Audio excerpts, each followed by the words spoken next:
इस वीडियो में हम ये बात नहीं करेंगे कि 2022 का वेब डिज़ाइन ट्रेंड क्या है, उसके लिए तो दूसरा वीडियो अपलोड होगा।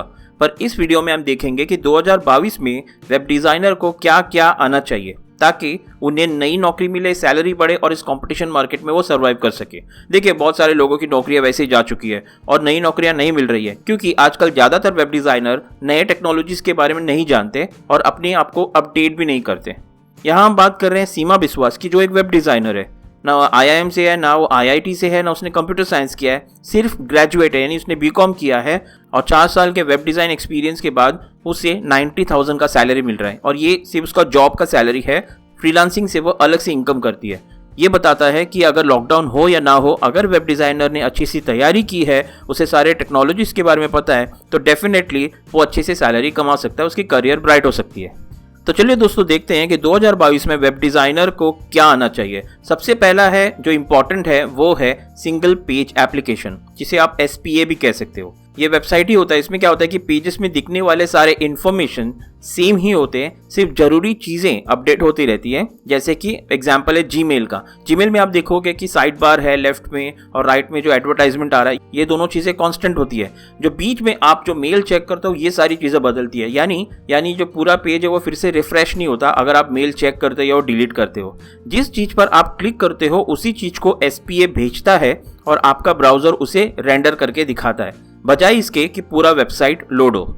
SPA का आर्किटेक्चर ऐसे काम करता है कि पेजेस में दिखने वाले headers, footers, logos, navigation bar, filter bar, banner, ये सारे कांस्टेंट रहते हैं। सिर्फ इंटरैक्टिव चीज़ें अपडेट होती है। सिंगल पेज एप्लीकेशन का एडवांटेज ये होता है कि ये सर्वर पे ज़्यादा लोड नहीं होता, तो पेजेस बहुत फास्ट लोड होती हैं, यानी वेब एप्लीकेशन बहुत फास्ट लोड होती है।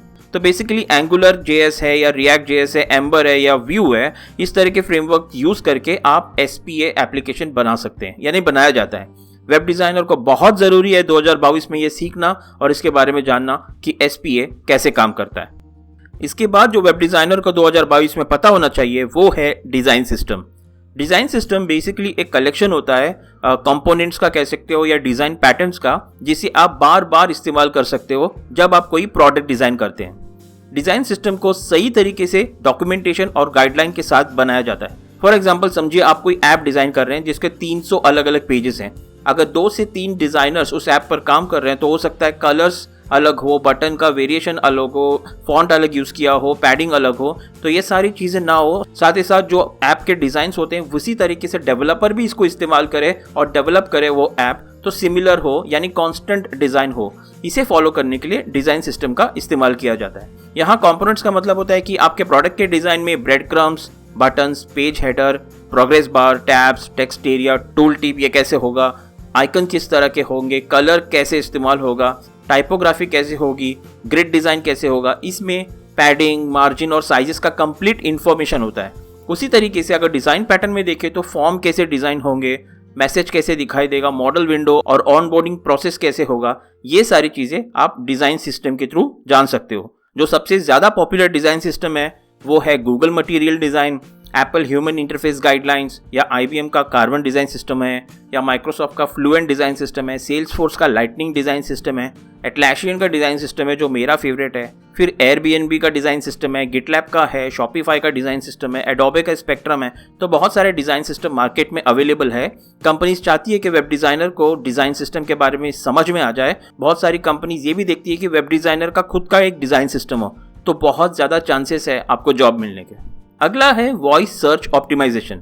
देखिए, एलेक्सा, सीरी और या ओके गूगल जैसे वॉइस सर्च डिवाइस बहुत सारे लोग यूज़ कर रहे हैं।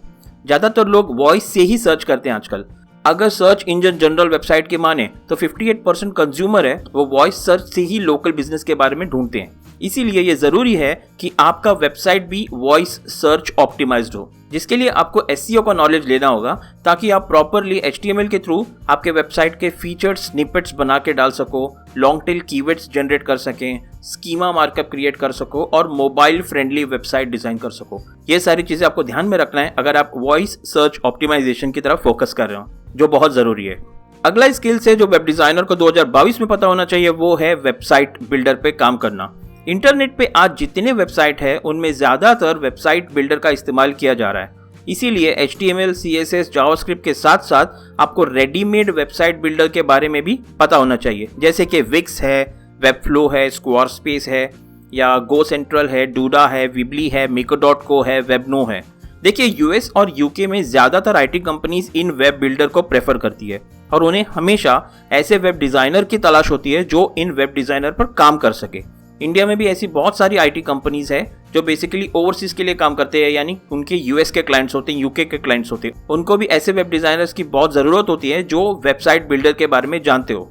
अगर सिमिलर टेक वेबसाइट की माने तो आज की तारीख में विक्स जो है वो टॉप पे है, क्योंकि इसके कम से कम 3,92,384 वेबसाइट्स ऑनलाइन है।